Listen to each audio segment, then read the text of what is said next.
Les parents freinent les enfants et arrivent à les faire perdre dans les méandres justement de leur développement personnel sans s'en rendre compte. C'est-à-dire que ce n'est pas fait sciemment et volontairement. C'est des postulats, c'est des postures que nous adoptons, mais on ne se rend pas compte quel est l'impact et la conséquence que cela pourrait avoir sur l'enfant que nous sommes en train d'éduquer et sur l'enfant que nous sommes en train de former. Cette prise de conscience individuelle, elle est rare chez nos parents, elle est rare dans nos familles personnelles, parce que la conception et la perception qu'on a de la société française, on a tendance à l'inculquer à nos enfants, et quelque part, l'enfant n'arrive pas à suivre. Et quand l'enfant ne suit pas, il a un modèle, le dernier, mais celui-là le va très bien. C'est l'éducation de la rue, avec ses codes, ses rites, ses réalités internes. Et finalement, ni le parent ne maîtrise le profil et l'éducation de l'enfant, ni l'école ne maîtrise le profil et l'éducation de l'enfant. Seule la rue, aujourd'hui, arrive à dompter et à maîtriser l'enfant. Et la conséquence, le fait d'être dans l'éducation de la rue, c'est l'échec scolaire. Et après, le décrochage complet de l'école, parce que, pour deux raisons. La première raison, c'est qu'on ne travaille plus le soir.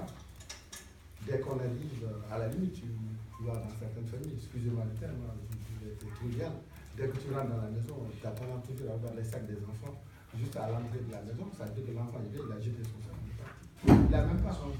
C'est un signe, excusez-moi, je vais être peut-être un peu direct, c'est un signe que cet enfant dépose son sac à la porte de l'école, qu'il est dans la voie de l'échec scolaire.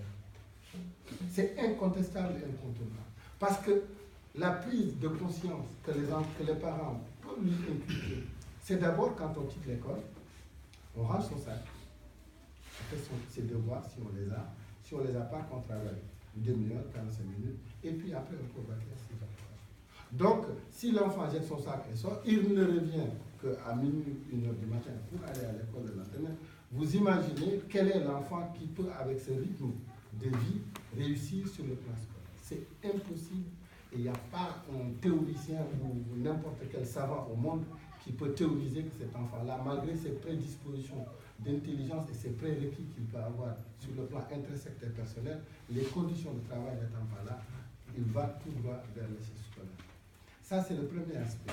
Le deuxième aspect, sur ce cas précis, c'est que dans le cadre familial, parce que je lis toujours ces trois niveaux, l'éducation de la rue, l'éducation républicaine et l'éducation justement familiale.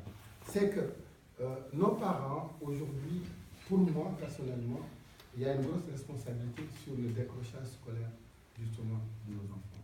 Si un enfant, par indiscipline, est passé en conseil de discipline, a été exclu d'une école, la loi dit que l'éducation nationale a l'obligation de lui trouver un établissement d'accueil parce qu'il ne doit pas rester dehors. Parce qu'il est encore dans l'obligation justement d'être instruit et d'être scolarisé. Souvent, les écoles se refilent les jeunes, les enfants. Un enfant qu'on a exclu au collège de Malraux, pour que ça vous parle beaucoup plus, on lui trouve une place à Pont-Saint-Max. On dit, ici il n'y a pas de place, mais il peut aller à Pont. Les parents, c'est les premiers à venir à l'école pour dire, ah non, mais attendez, il est hors de question que mon enfant aille à Pont-Saint-Maxence. C'est-à-dire qu'ils refusent eux-mêmes et ils font le choix à la place, justement, de leurs parents. De leurs enfants, autant pour moi. Et ça, si l'enfant l'entend, il se dit, ouais, mais de toute façon, mon père n'est pas pour que j'aille à Pont. Bon, je vais aller une fois, deux fois, trois fois, après on me retrouve dans le quartier, et il finit comme ça. Et quand on décroche à 14 ans, 15 ans, on file tout droit vers des choses qui ne sont pas saines, et on adopte des comportements qui ne sont pas bien.